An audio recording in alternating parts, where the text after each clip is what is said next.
주님들 환영하고 축복합니다. 우리 옆 사람과 인사하겠습니다. 하나님이 사랑하십니다.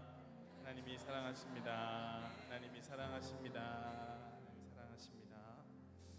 하나님이 저와 여러분을 사랑하십니다. 어떤 한 예배학자는 이렇게 이야기했습니다. 예배란 무엇인가? 예배란 하나님의 사랑에 응답하는 것이다. 오늘 이 예배가 하나님의 사랑에 응답하는 예배 되기를 원합니다. 이 시간 예배로 들어가며 하나님께 받은 사랑으로 서로를 축복하며 찬양하시겠습니다.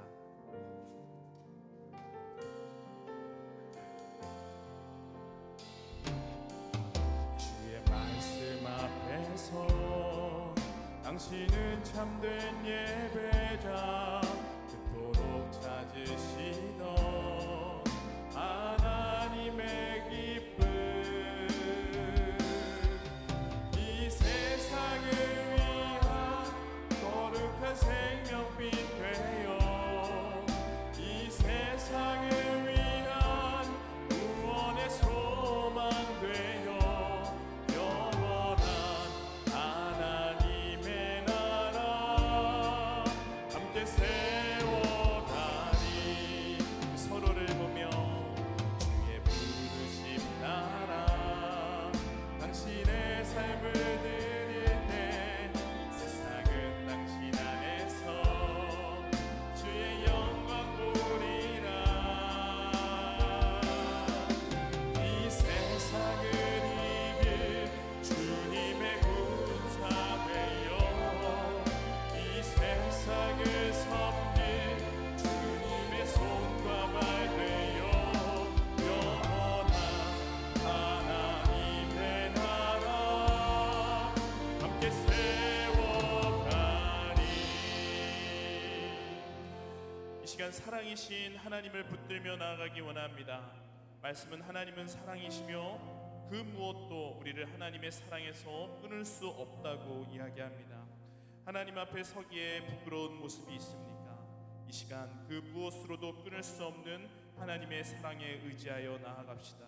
우리 다 같이 하나님의 사랑에 의지하여 담대히 기도하며 나아가겠습니다. 기도하겠습니다. 하나님 아버지, 이 시간 주님의 사랑에 의지하여 나아갑니다. 하나님 아버지, 주님의 인자와 자비가 아침마다 새로우니 주님 주의 그 자비와 은혜가 우리 가운데 무궁하다고 말씀은 이야기합니다. 하나님 아버지, 오늘도 주님의 그 자비와 그 인자에 기대어 나아갑니다. 주님, 우리를 주님의 사랑으로 품어주시옵시고 또한 주님께서 예비하신 은혜들을 온전히 누릴 수 있는 이 예배 되게 하여 주시옵소서. 주님, 세상에서 주님 상처받고 찢긴 마음이 있다면 하나님께서 이 시간 주님의 사랑으로 덮으사 위로하여 주시옵시고 또한 여전히 우리의 연약함과 완고함으로 반복하여 지은 죄가 있다면 예수 그리스도의 보혈로 덮어주시어서 주님의 사랑으로 품어주시어서 우리가 담대히 하나님 앞에 나아갈 수 있도록 은혜를 베풀어 주시옵소서. 주여, 예수님의 이름으로 기도드립니다. 아멘. 우리 다 같이 일어나셔서 나를 통하여 찬양하시겠습니다.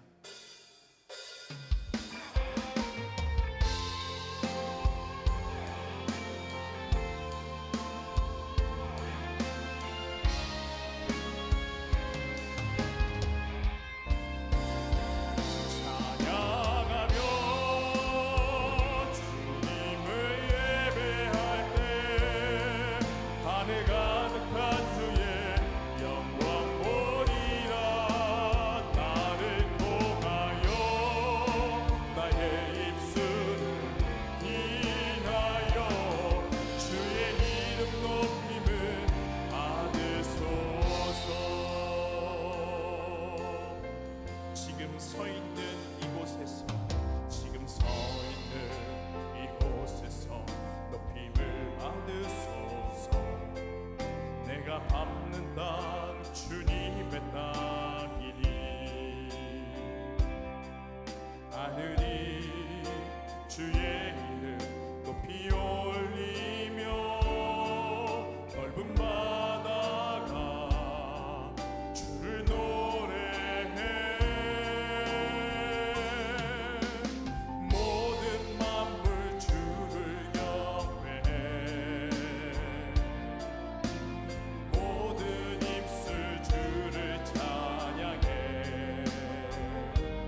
계속해서 우리를 향해 변치 않는 사랑을 베푸시는 그 하나님을 찬양하며 나아가도록 하겠습니다.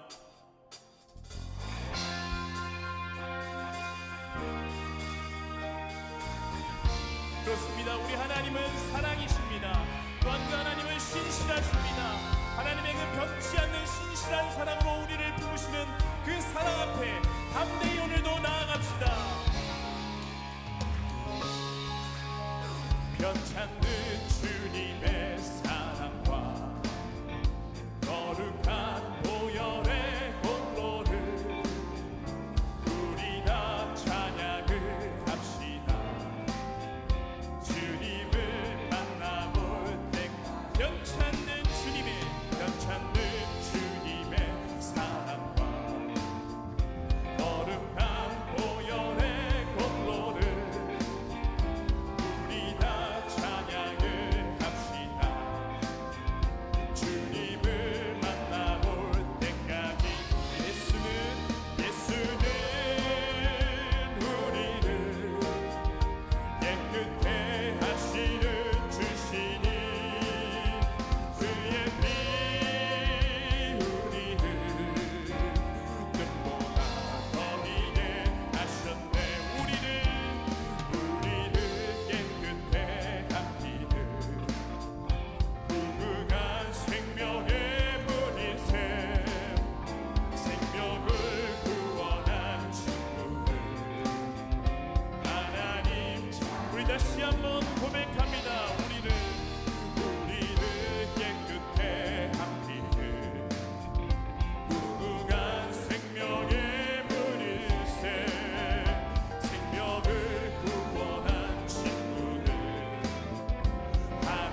우리를 증인 삼으신 우리 주님께 감사와 영광의 박수 올려드리겠습니다. 아멘. 그 자리에 앉으셔서 찬양 이어가도록 하겠습니다. 그렇습니다. 우리는 모두 하나님을 알기 전과 후로 나뉩니다. 하나님을 몰랐을 때는 세상에서 방황하며 세상의 것들로 우리의 속사람을 채웠더라면, 하나님을 알고서부터는 하나님의 사랑으로 우리를 채우고 또 하나님의 사랑만이 우리에게 참 만족을 줄 수 있다는 것을 깨닫게 되는 것 같습니다. 그렇습니다. 우리는 하나님의 사랑 안에 참된 평안과 행복을 소유한 사람들입니다. 이 시간 저와 여러분이 하나님께 받은 그 사랑에 응답하기 원하는 마음으로 같이 찬양하시겠습니다.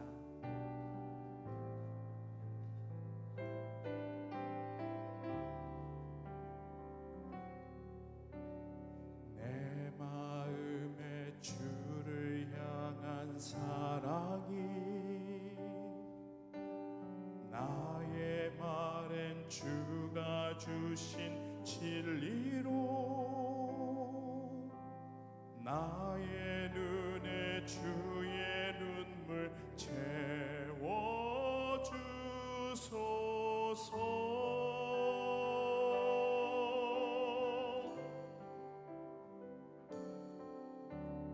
내 입술에 찬양의 향기가 두 손에는 주를 닮은 섬김이 나의 삶에 주의 흔적 남게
험한 파도 앞길을 막아 험한 파도 앞길을 막아도 나는 가리 주의 길을 가리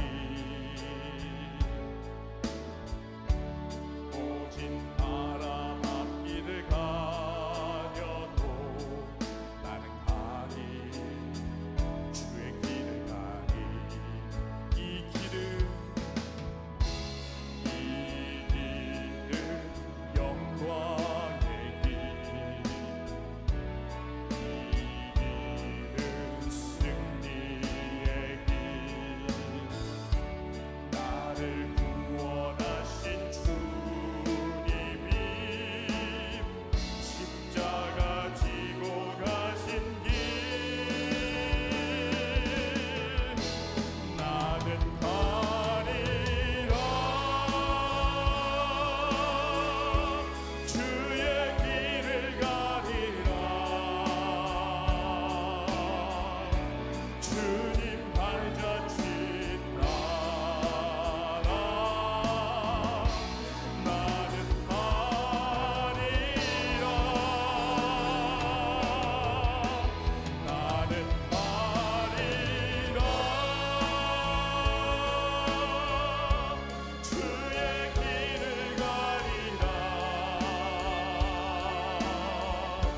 주님 발자취 따라 나는 가리라 나는 가리라 나는 가리라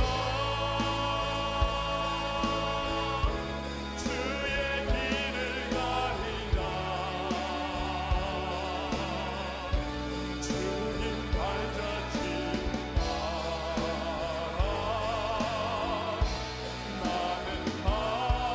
가리라 나는 가리라 주의 길을 가리라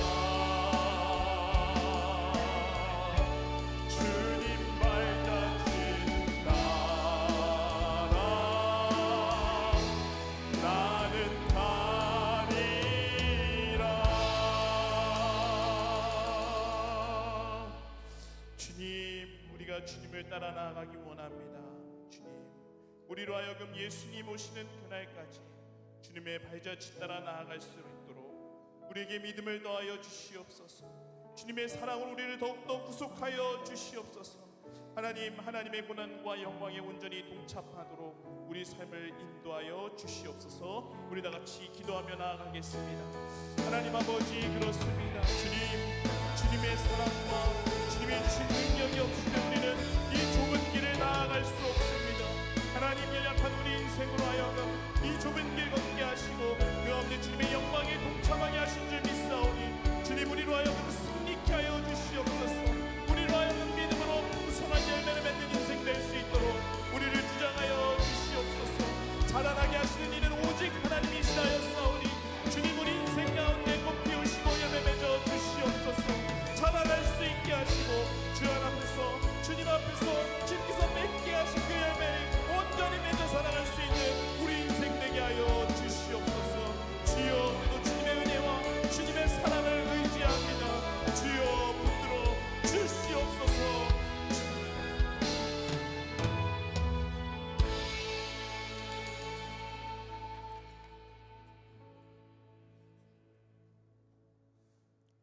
그가 찔림은 우리의 허물을 인하며 그가 상함은 우리의 죄악을 인함이라. 그가 징계를 받음으로 우리가 평화를 누리고 그가 채찍에 맞음으로 우리가 나음을 입었도다. 아멘. 우리의 영원한 소망이 되시는 하나님 아버지, 크신 사랑과 한없는 은혜의 찬양과 경배를 드립니다. 이 시간 저희를 보살펴 주시고 안식할 수 있도록 주님의 교회로 불러 예배하게 해주시니 또한 감사드립니다. 한 주간도 하나님의 뜻에 합한 삶을 살지 못하고 저희의 육신을 위하여 살아온 우리의 죄와 허물을 용서하여 주시옵소서.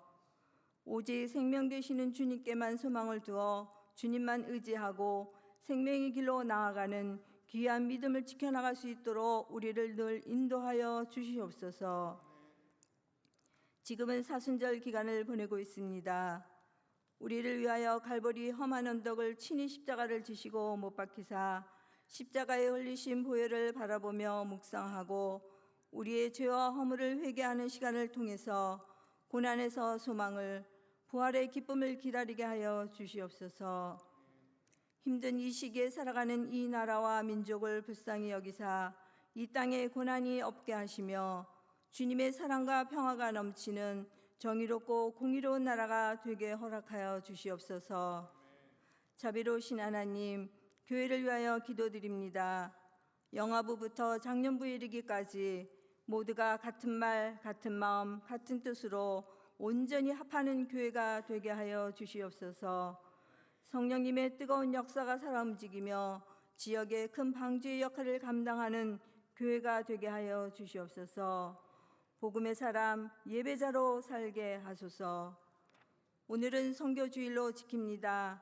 국내외 선교를 통해서 우리가 직접 선교 현장에는 함께 동참하지는 못하지만 선교사님들 건강과 가정을 위해서 기도하고 풍성한 수확의 결실이 맺어질 수 있도록 작은 물질과 기도로서 동역하게 인도하여 주시옵소서. 교회 안에 각 교구, 교육부서, 사역부서, 찬양부, 각 기관들 위에도 함께하여 주시어서 하나님이 원하시는 귀한 청직의 사명을 잘 감당하게 도와주시며 부교육자분들, 교육부의 목사님, 전도사님, 교사들에게도 함께하사 맡겨진 어린 생명들을 주님께로 인도하는 사역을 잘 감당하도록 인도하여 주시옵소서. 이 시간 육신의 질병으로 병마와 싸우며 여러 가지의 근심 걱정으로 고통 중에 있는 자들을 찾아가 주시고 위로하여 주시며 평안함을 얻을 수 있도록 새 힘과 용기를 부어주시고 기도의 응답과 치유의 하나님을 믿고 담대히 나아가게 하여 주시옵소서. 이 시간 말씀을 전해주실 담임 목사님을 위하여 기도드립니다. 목사님 가정과 건강을 지켜주시고 온전히 몸된 교회와 교인들을 위하여 사역 잘 감당케 하여 주시옵소서. 신령한 능력과 성령으로 충만케 하시고 생명력이 넘치는 하나님의 말씀을 전하게 하여 주시며 주님 권능의 오른팔로 붙잡아 주시고 주님께서 귀하게 쓰시는 종으로 온전히 삼아 주시옵소서. 예배를 돕는 손길들 하나님 축복하여 주시고 더욱더 기쁨으로 헌신 봉사하게 하여 주시옵소서. 저희를 죄악에서 구원하시어 하나님의 귀한 자녀로 삼으시기 위해 고난당하신 우리 주 예수 그리스도의 이름으로 기도합니다. 아멘.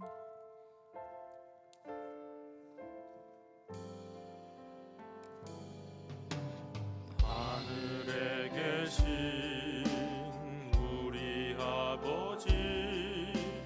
아버지의 이름을 거룩하게 하시며 아버지의 나라가 오게 하시며 아버지의 뜻이 하늘에서와 같이 땅에서도 이루어지게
교회 실천을 전달해 드립니다. 먼저 좌우에 앞뒤에 계신 분들과 함께 평화 인사 나누시겠습니다. 주님의 평화를 빕니다.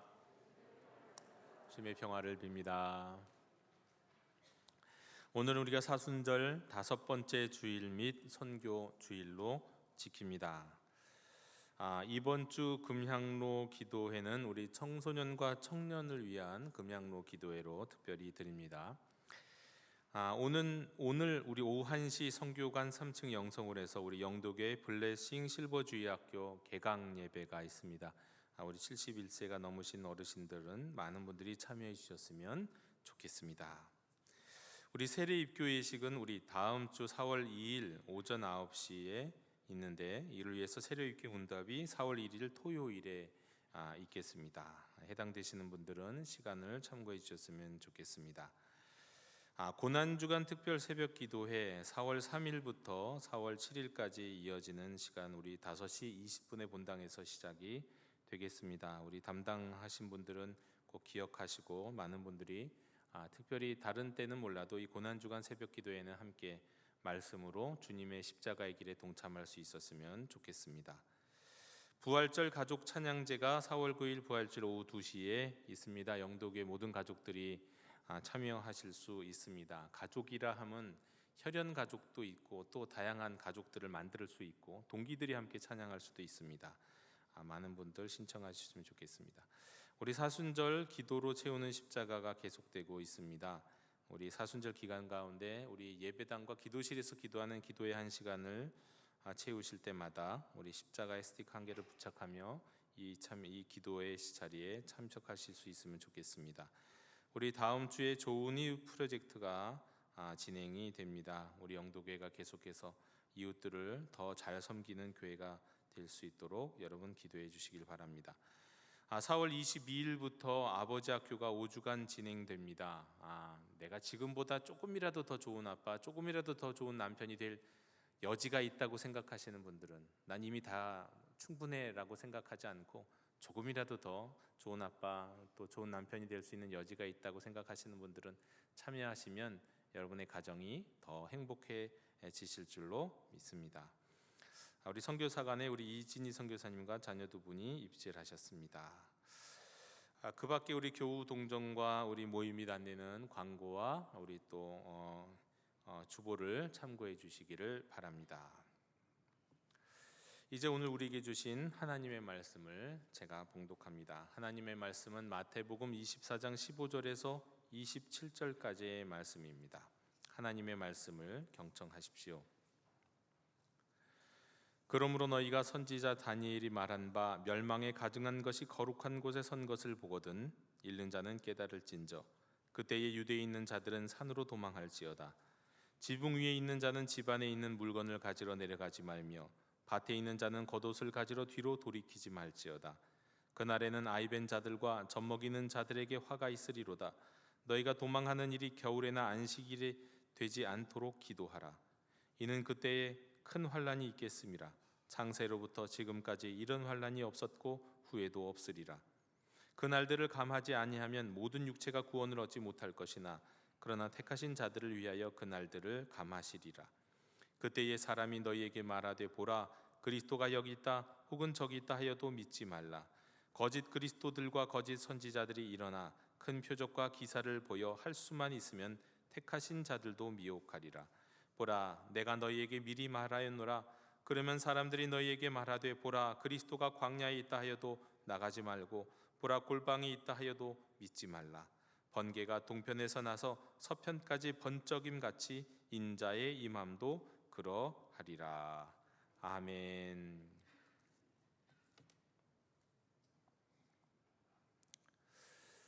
대한민국에서 남자들이 군대에 입대하면 먼저 신병 훈련소를 거치게 되어 있습니다. 그곳에서 이제 여러 가지 훈련이 있는데 그 많은 훈련들 가운데서 특별히 긴장하게 되는 훈련이 하나 있습니다. 수류탄을 투척하는 훈련입니다. 굉장히 쉽습니다. 정말 쉬워요. 이건 뭐 초등학교 애들을 시켜도 할 수 있는, 수류탄을 받아서 안전핀 뽑고 던지면 되는 겁니다. 던지고 그냥 숙이면 되는 거예요. 하지만 굉장히 긴장이 됩니다. 왜냐하면 이게 1000번에 한 번, 10,000번에 한 번 실수가 이어지면 이게 큰 사고가 되기 때문에 그렇습니다. 여기 있는 분들에게 그냥 다 연습 없이 해보라고 해도 할 수도 있는 그런 훈련이지만, 그러나 혹시 당황하거나 혹시 뭔가가 걸림이 있어가지고 만약에 10,000번에 한 번 실수가 벌어져도 사람이 죽거나 다치기 때문에 굉장히 긴장하며 하는 훈련이 이 수류탄 투척 훈련입니다. 근데 영상 같은 데 보면 실제로 수류탄을 던지는 훈련장에서 가끔씩 이상한 일들이 벌어집니다. 분명히 핀을 꽂고 던졌는데 수류탄은 발밑에 떨어져 있어요. 그럼 어떻게 해야 될까요? 이런 상황이 가끔 있다는 거예요. 정말 가끔. 그럼 여러분, 이런 상황에서는 어떻게 해야 될까요? 말할 필요도 없이 신속하게, 지체 없이, 1초의 망설임도 없이, 만약에 그 수류탄이 참호 안으로 떨어졌으면 참호 밖으로 튀어나가야 되고요, 참호 밖에 떨어졌으면 참호 안으로 들어가야 되는 겁니다. 그때 조금만 지체하더라도 사망 또는 중상에 이르게 됩니다. 여기서 중요한 것은 지체 없이 즉시 움직여야 한다는 겁니다. 예루살렘의 멸망과 성전의 파괴를 바라보시면서 예수님이 말씀하셨던 말씀 가운데서도 이런 말씀이 있습니다. 미리 마음으로 준비하고 있어라. 이런 일이 일어나는 거 보면 생각할 겨를도 없이, 뒤를 돌아볼 필요도 없이, 뒤를 잠깐 되돌아가는 틈도 없이 이렇게 행하라 라는 이런 말씀, 오늘 우리가 읽은 말씀이 사실 그런 말씀들입니다. 15절입니다. 다니엘 선지자가 말한 멸망에 가증한 것이 거룩한 곳에 선 것을 보거든 이렇게 하라.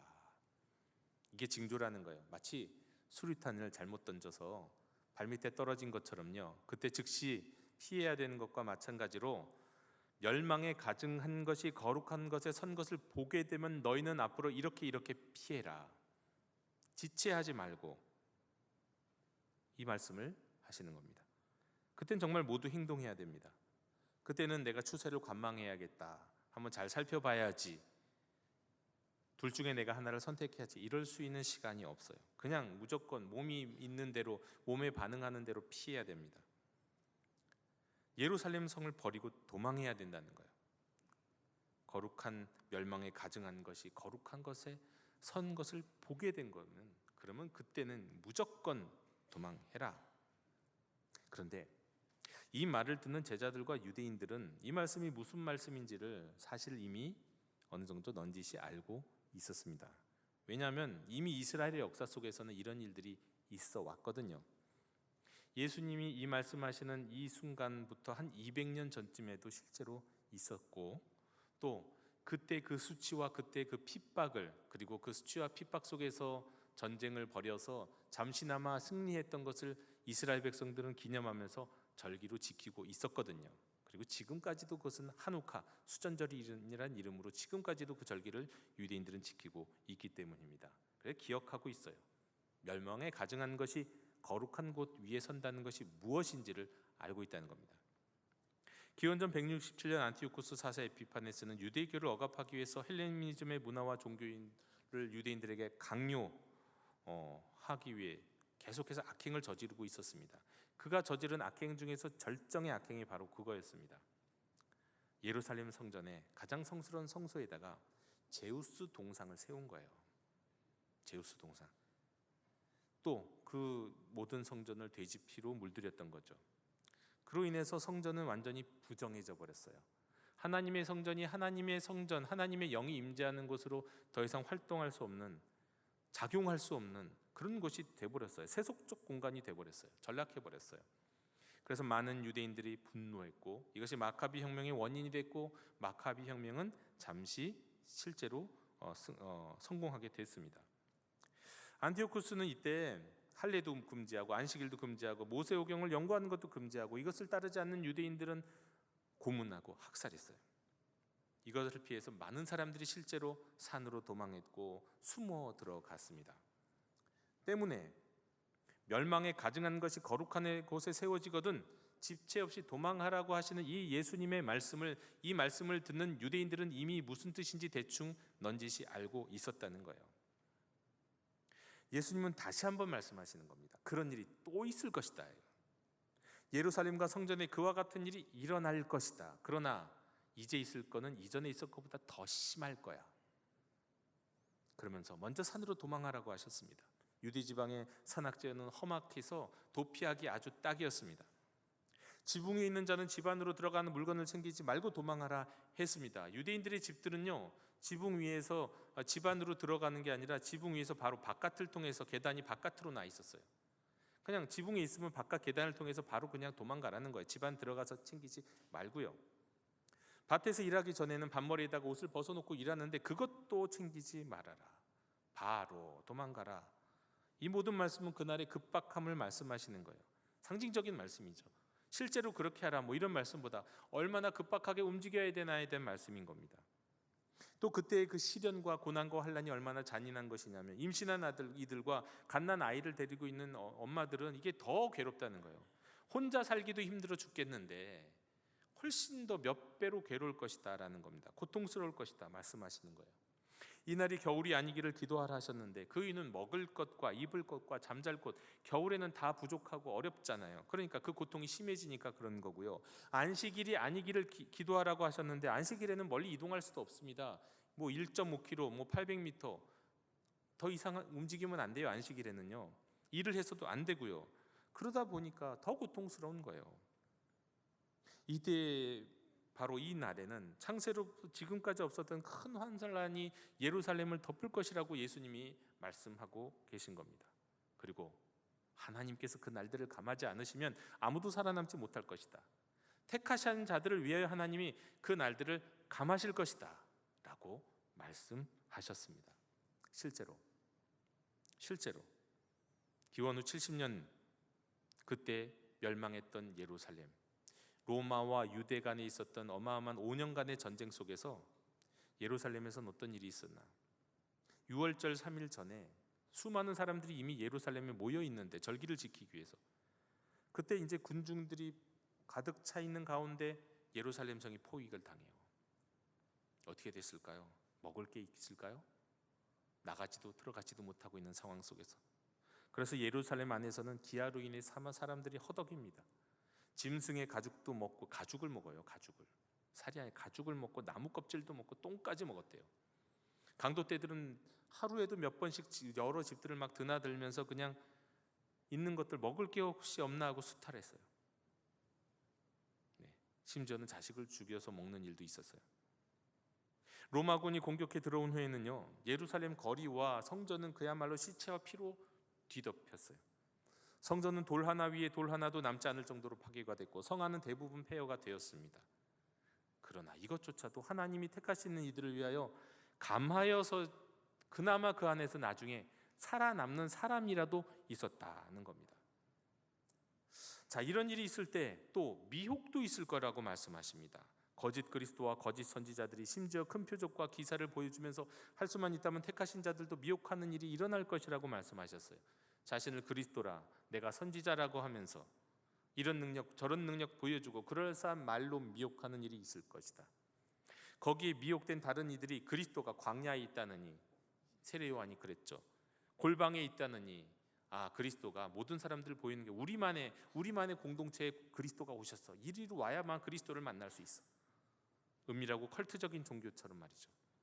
그렇게 유혹하는 일이 있을 텐데 유혹되지 말고 몰려다니지 말고 흔들리지 말라고 말씀하셨습니다. 왜냐하면 그리스도는 주님을, 다시 오실 주님은 세상 모두가 알고 세상 모두가 인정하는 방식으로 오시기 때문이다.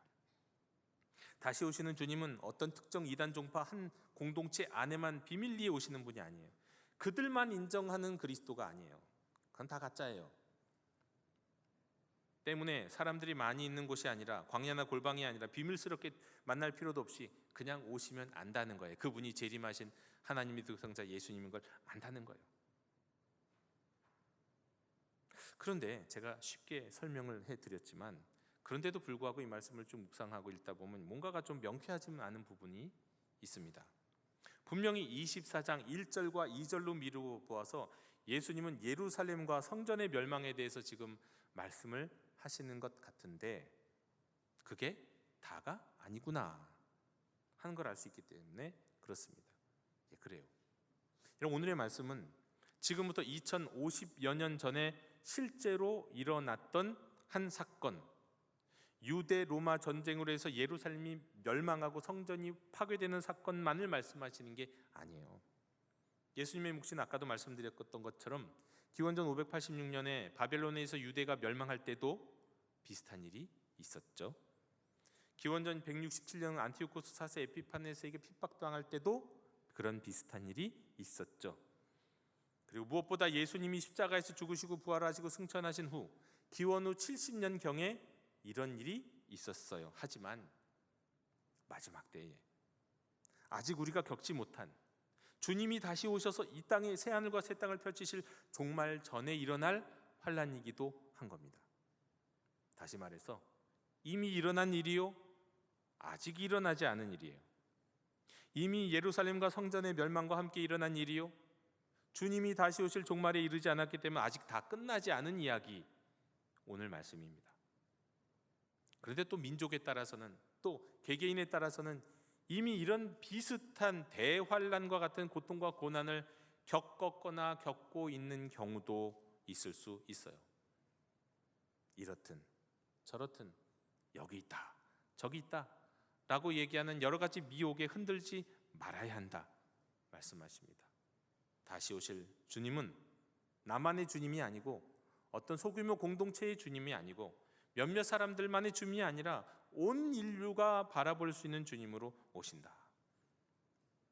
여러분, 오늘 말씀은 마태복음 24장 전체를 비롯해서 마지막 때가 어떻게 임하게 될 것인지, 그 징조가 무엇인지 궁금하는 이들에게 말씀하시는 이 모든 말씀들은 1차적으로 70년경 예루살렘 멸망의 역사를 1차적 배경으로 하는 말씀이에요. 하지만 또한 그렇기 때문에 종말 직전에도 일어날 말씀이기는 한데, 그렇다면 종말 직전에 이 비슷한 똑같은 일이 다 일어나야 하는 것 아니냐 하면서 징조들을 하나씩 대입하면서 이 일은 지금 일어났고 이 일은 안 일어났으니까 지금은 아닌 것 같다. 아니 근데 지금 보니까 이런 일들 다 일어난 것 같은데 진짜 주님 다시 오실 거야. 이런 식으로 비교하거나 분석할 그런 대상의 말씀은 아닌 겁니다. 24장 5절에 보면은요, 많은 자칭 그리스도인들, 기그리스도가 등장했습니다. 6절에 보면 난리와 난리 소문이 있고 민족이 민족을, 나라가 나라를 대적하여 일어났습니다. 8절에 보면 곳곳에 기근과 지진이 있고 이런 것은 기껏 재난의 시작이라고 말씀하고요. 9절에 보면 환난 가운데 넘겨짐을 당하고 죽임을 당하는 일이 있을 것이며, 10절에 보면 많은 사람이 실족하여 서로 넘겨주고 서로 미워하고, 11절에 거짓 선지자들이 일어나 많은 이들이 미혹하고, 12절에는 보면 불법이 성하여 사랑이 식어진다. 근데 여러분, 이런 일들은요 이미 일어났어요. 아니 이미 대한민국, 아니 이미 우리 영도 교회 안팎에도 일어난 말씀이에요. 요즘도 얼마나 이단 사이비들이 득세합니까? 이만희, 안성홍 등등등등. JMS도 있죠. 또 귀신 쫓고 능력 많은 자측 선지자들 여기저기 많습니다. 러시아 우크라이나뿐만 아니라 여기저기 전쟁의 소문이 자자하죠. 기근, 지진, 우리 헌금도 했고 우리 모아서 드렸어요. 보냈어요. 또 교회 갈등이 생기면요, 교인들끼리 고소하고 재판해요. 이 성경에 있는 그대로예요. 그래서 교회 떠나는 사람, 그리스도인이라고 하면서 그리스도인인데 한 번 미워하면 난 다시는 용서 못해, 다시는 얼굴 안 봐, 이런 사람 많잖아요. 네? 이게 말세의 징조거든요. 그 가운데 이런저런 미혹으로 성도를 엉뚱하게 끌고 가는 이들도 있고요, 그야말로 사랑이 식는 일. 여러분, 이 일은 2000년 전부터 지금까지 교회 안에서 계속되고 있는 일이고요, 오늘날 우리 교회 안팎에도 있는 일이에요. 그럼 이런 것들을 대조하면서 대비하면서 진짜 이제 주님 오실 때 됐다, 그렇게 각성하고 경계하는 건 좋습니다. 그러나 그렇게 맞춰가면서 퍼즐 맞추듯이 할 수 있는 건 아니에요. 이미 다 이루어진 일들이에요. 근데 우리보다 사실 가만히 생각해보면 2차 대전과 1차 세계대전을 지나갔던 여러분 유럽의 교회들은 얼마나 더 이 말씀들이 강력하게 임했을까요? 또 6.25를 지났던 우리 한국 교회는요, 이거보다 더 심각하게 그야말로 이 말씀의 그대를 보면서 진짜 주님 오시겠구나 하지 않았겠냐고요. 더하면 더했겠죠. 그러나 또 어떤 분들이 이렇게 말씀하는 분도 계실지 모르겠어요. 적어도 이거는 아직 안 일어난 게 있는 것 같은데요, 29절에 이하 말씀 보면서 이건 아직 안 일어나지 않았나요? 해가 어두워지며 달이 빛을 내지 않으며 별들이 하늘에서 떨어지며 하늘의 권능들이 흔들리는 그런 징조 말이죠. 근데 왜요, 여러분? 화산 폭발하면요, 화산이 하늘째로 덮이면 고려 시대인가요? 백두산이 폭발했었죠. 여러분, 그러면요, 이 한반도 전체가 어떻게 됩니까? 하늘이 까매져요. 해가 어두워지고 달이 빛을 내지 못해요. 밤에 화산이 터지면 그 화산이 불똥이 떨어지는 건 하늘에 별이 떨어지는 것 같고 권능이 흔들리는 것처럼 보여요. 핵전쟁이 일어나야만 하는 게 아니라는 거예요.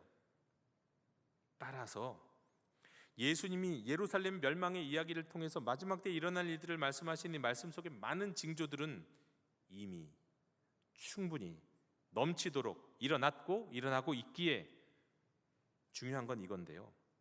진짜 말씀드리고자 하는 건 이겁니다. 당장 주님 오셔도 누구도 변명할 수 없을 세상을 우리가 살고 있다는 겁니다. 성경에 있는 여러 징조 갖고 퍼즐 맞추기 하지 마세요. 이미 다 끝났어요. 그리고 또다시 말씀드리지만 우리 주님이 세상에 오실 때는 어떤 공동체, 어떤 종파, 어떤 이단들에게만 오시지 않습니다. 누구는 인정하고 누구는 안 인정하는 방식으로 오지 않아요. 30절에 그때의 인자의 징조가 하늘에서 보이겠고 그때의 땅의 모든 족속들이 통곡하며 그들이 인자가 구름을 타고 능력과 큰 영광으로 오는 것을 보리라 하셨잖아요. 모든 족속들이 보게 하신다고요. 그러나 36절에 그날과 그때는 아무도 모르나니 하늘의 천사들도 아들도 모르고 오직 아버지만 아시느니라. 누가 언제 주님이 이런 징조로 내가 예언을 받았고 하나님이 말씀하셨다, 이런 얘기에 미혹되지 말라는 겁니다. 예수님의 제자들도 몰랐는데요, 예수님도 모르신다는데요, 누가 안다는 겁니까? 아버지만 아신다. 오셔야 아신다는 거예요. 오셔야 아신다. 하지만 오시면 온 세상이 다 보게 될 것이다. 온 세상이 다 보게 될 것이다. 예루살렘 멸망 때 일어난 그런 일들, 해와 달과 별들에게 일어난 그런 일들이 일어나야 오시는 게 아니라는 거예요. 이미 끝났어요. 이미 일어났어요. 그리고 앞으로도 얼마나 반복될지는 몰라요. 다만 우리는 언제 오셔도 오실 수밖에 없는 주님 앞에 서 있는 거예요. 재림 앞에 서 있고 살아가는 거예요. 자, 그러면 이런 시기를 우리가 어떻게 살아가야 될까요? 예루살렘의 멸망과 주님이 다시 오실 종말 사이를 살아가는 우리들은 어떤 마음에, 어떤 자세 가운데 살아가야 하는가? 44절에 보니까요, 이러므로 너희도 준비하고 있으라. 생각하지 않은 때에 인자가 오리라. 준비하고 있으래요. 생각하지 않은 때에 오실 것이기 때문에 말이죠. 생각하지 않은 때, 아니 오히려 저는 거꾸로 생각이 들어요. 누군가가 언제 오신다고 말씀하시면 우리 주님 반드시 그때는 피해서 오시지 않을까, 일부러라도 보란 듯이. 그런 사이비들이 워낙 많죠. 이단들이 많죠. 일부러라도. 아니 예수님의 제자도 몰랐는데, 제자들도 사도들도 모르는 걸 누가 한다는 거예요. 때문에 우린 준비하고 있어야 합니다. 이것을 우리 기독교에서는 종말론적 삶이라고 그래요. 준비하고 살아야 돼요. 멸망과 종말 사이를 가는 우리는 여기에 합당한 삶을 살아야 합니다. 자, 그러면 어떻게 사는 것이 멸망과 종말 사이를 살아가는 삶, 주님이 오실 것을 늘 준비하는 삶일까요? 물론 성경 자체가 이것에 대한 말씀이고, 이 성경에서 말씀하시는 예수님의 말씀, 사도 바울의 말씀이 다 이 모든 말씀이 그때를 준비하는 말씀이긴 한데, 특별히 이 멸망과 종말 사이를 어떻게 살아야 할까 묵상하는 가운데 저에게 떠올랐던 한 말씀, 한 구절이 있습니다. 에베소서 6장 15절이에요. 평안의 복음이 준비한 것으로 신을 신고. 에베소서 6장 10절부터 어떤 말씀인지 아시죠? 마귀를 대항하여 끝까지 싸울 것을 말씀하시면서 영적 전쟁을 위해서 어떻게 준비해야 되는가의 말씀이에요. 그 중에 가운데 있는 게 6장 15절, 평안의 복음이 준비한 것으로 신을 신고. 지지난주 금양로 기도회 때 이제 영적 전쟁의 세관이라는 말씀을 준비할 때 이 이하의 말씀들을 묵상하는 가운데, 다른 말씀들은 그냥 한번 딱 읽으면 이건 이거지, 이건 이거지 하고 생각이 딱 났는데, 이상하게 그날 6장 15절은 이게 뭐더라? 이게 무슨 뜻이지? 저도 잘 모르겠더라고요. 그 말씀이 의미하는 바가 정확하게 떠오르지를 않았어요. 그래서 일부러 여기저기 찾아보면서 알게 된 겁니다. 하늘에 있는 악의 영들을 상대하기 위해서 전신갑주를 취할 때 신을 신는 건 당연하잖아요. 이제 신을 신어야 일어서죠. 신도 안 신고 나갈 수는 없죠. 최소한 나갈래 신을 신어야 되는데, 자, 이게 평안의 복음이 준비한 것으로 신발을 신는다는 게 무슨 뜻인가? 새한글 성경에는 이렇게 번역되어 있습니다. 발에는 평화의 복음을 전할 준비로 샌들을 신으십시오. 당시 로마 군대는 샌들을 신었거든요. 신발이. 평화의 복음을 전할 준비로. 여러분, 예루살렘의 멸망, 아니 그와 비슷한 멸망에 가까운 시련과 환난을 지나고 주님 다시 오실 종말을 마주하며 살아가는 사람에게 준비되어 있어야 할 게 뭐냐? 복음이라는 겁니다. 복음. 복음이 준비되어 있어야 한다는 거예요. 복음을 전할 준비를 하고 그것으로 신발을 신고 일어서라는 거예요. 이 신을 신어야만 일어서고 일어나 나갈 수 있는 겁니다. 우리가 영적 전쟁을 하고 종말을 앞에 두고 살아갈 때 복음으로 준비되어 있지 않으면 싸워서 이길 수가 없는 거예요. 아예 애초에 준비가 안 돼 있는 거예요. 복음으로 준비되어 있을 때 미혹을 이길 수 있는 거예요. 왜 사람들이 자꾸 이런저런 미혹에 넘어가느냐, 이런저런 능력에 넘어가느냐, 이런저런 멋지고 수려한 말들에 넘어가느냐? 복음이 없어서요. 복음이 굳건히 서 있지 않기 때문에 그렇습니다. 다시 말해, 마지막 시대를 살아가는 우리 그리스도인들에게 꼭 필요한 게 복음이다. 언제든지 누구에게든지 전할 수 있는 복음이 나에게 준비되어 있어야 하고 그 복음의 굳건히 세워져 있어야 한다는 겁니다. 베드로전서 3장 15절에서도 고난 가운데 있는 하나님의 자녀들을 향해 말씀합니다. 너희 마음에 그리스도를 주로 삼아 거룩하게 하고 너희 속에 있는 소망에 관한 이유를 묻는 자에게 대답할 것을 항상 준비하라. 온유와 두려움으로 전해라. 항상 준비해야 돼요. 복음이 준비되어 있어야 돼요.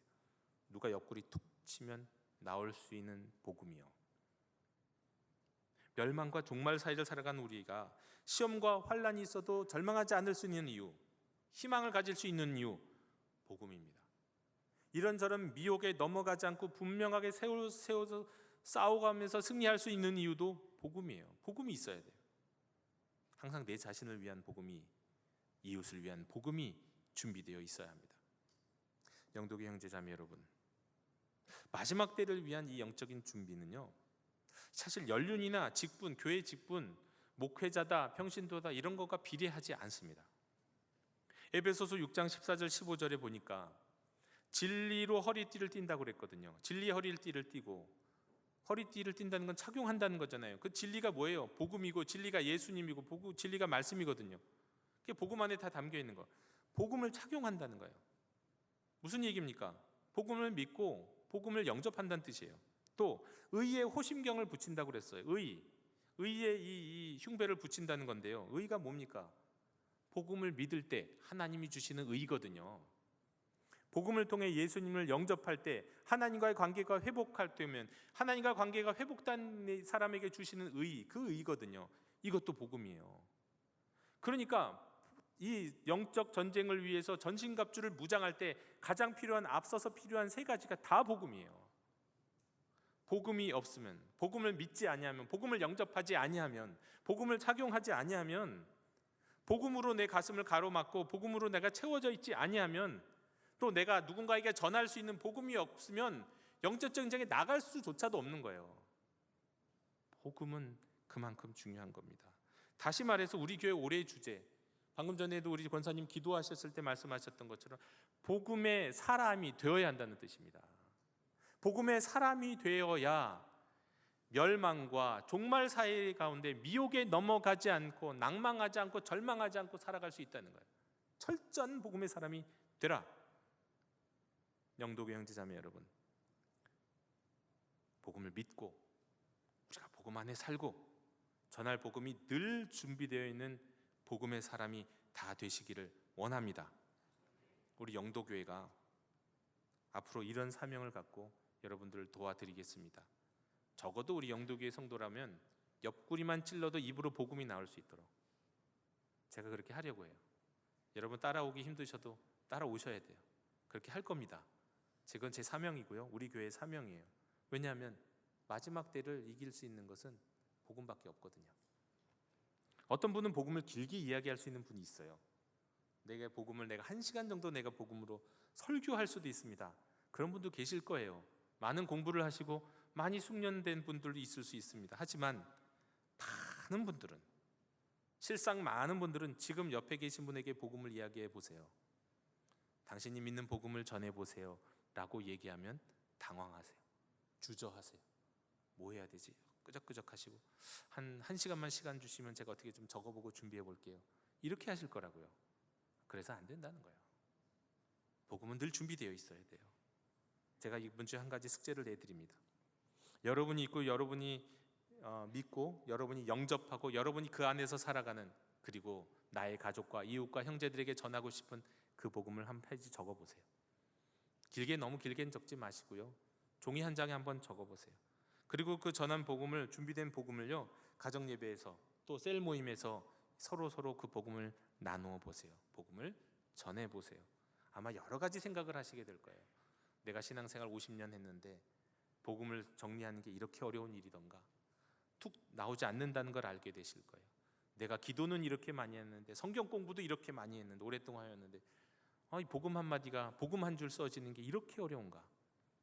준비되어 있어야 한다는 겁니다. 준비되어 있어야 합니다. 영도교회가 정말 이것을 사명으로 여기고, 저도 이것을 제 소명으로 생각하며 여러분이 언제든지 복음을 전할 수 있는 준비를 도와드리도록 하겠습니다. 제가 오늘 말씀은 지난 주간에 제가 들었던 짧은 복음, 이 짧은 복음 가운데 감동받은 복음이 하나 있어서 이 복음을 마무리하면서 마지막으로 여러분들에게 전해드리면서, 또 이 복음의 뒤에는 기도가 있죠. 영접 기도가 있는데 이것을 저와 여러분 함께 다시 한번 기도하면서 마무리하길 원합니다. 어린이들에게 전도할 때 사용하는 전도지가 있어요. 거기에 나와 있는 이 전도지 속에 복음인데 어렵지 않겠죠?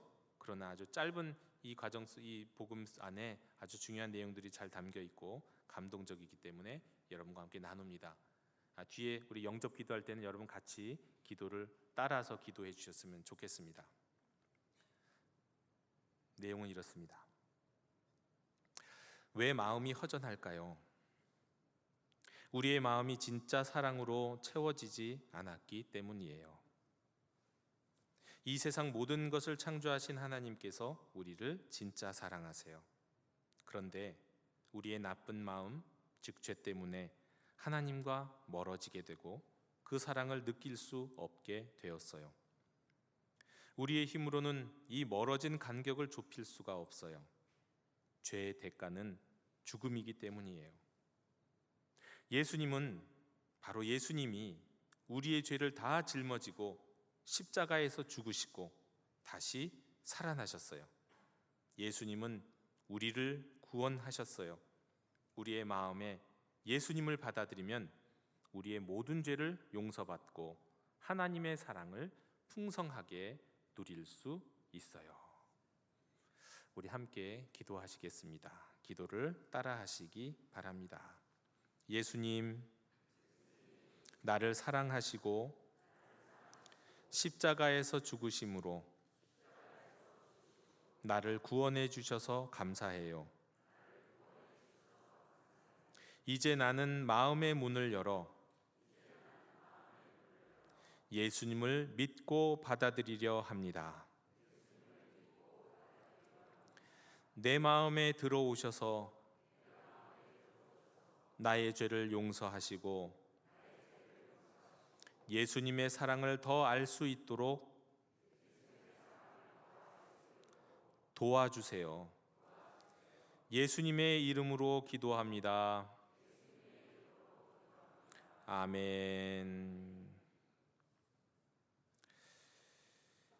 이 시간 감사의 찬양을 부르시며 봉헌하시겠습니다.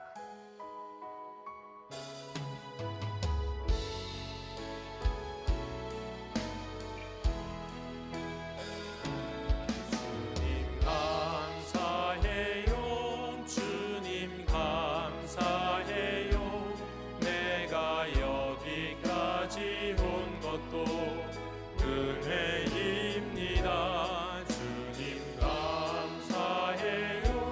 주님 감사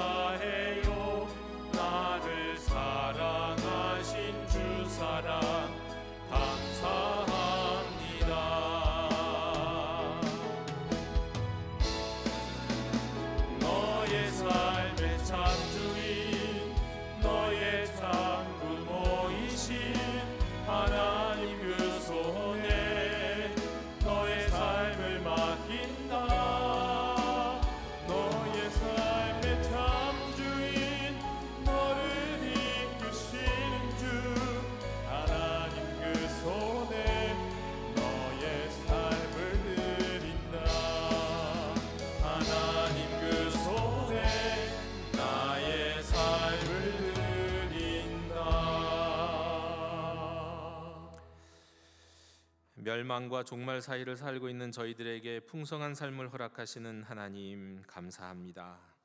사순절을 걷고 있는 저희들에게 우리를 구원하시기 위하여 십자가의 길을 걸으신 주님을 기억하고 복음을 되새기며 살게 하시니 더욱 감사드립니다. 저희가 드리는 예물에 이 감사를 담아드리고 주신 말씀을 기억하며 결단과 헌신도 드립니다. 받아 주시옵고 하나님 아버지의 기쁨이 되는 일에 땅 끝까지 이 복음을 전하는 일에 사용하여 주시옵소서. 믿음으로 드리는 손길들 위에 약속하신 복을 허락하여 주옵시되 영혼이 잘됨같이 범사가 잘되고 강건하게 하옵소서.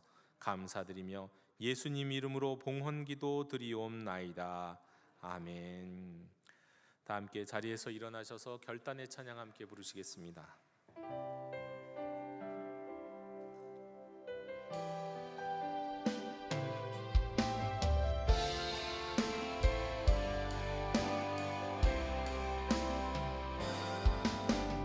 말씀 앞에서 경외함으로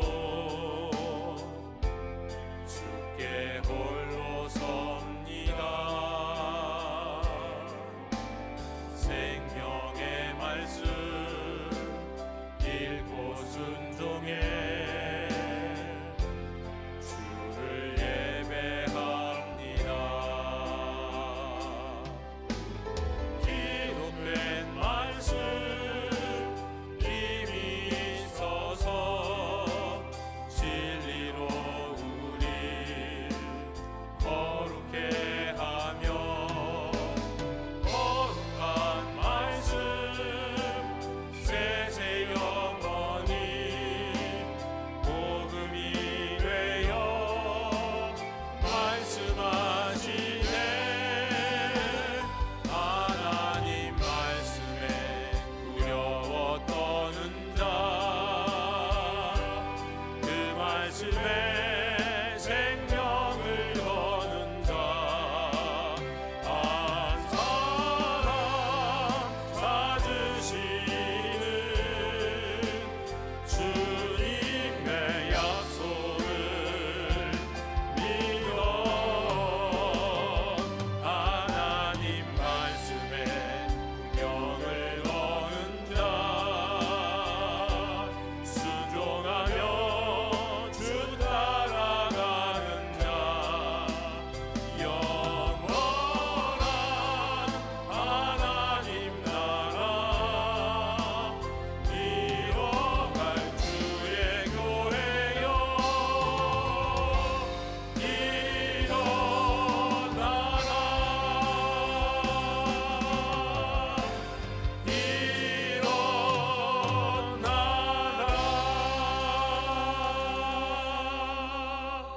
일어나라. 지금은 복음의 주인공이시며 반드시 다시 오실 우리 주 예수 그리스도의 은혜와 뜻하신 모든 바를 때가 되면 반드시 이루시는 하나님 아버지의 크신 사랑과 멸망과 종말 사이를 살아가는 인생들 홀로 두지 아니하시는 성령님의 교제와 역사하심이 복음을 믿고 복음 안에서 준비된 복음을 품고 세상에 나아가길 원하는 모든 하나님의 백성들 머리 위에 지금부터 영원토록 함께 계시기를 축원하옵나이다. 아멘.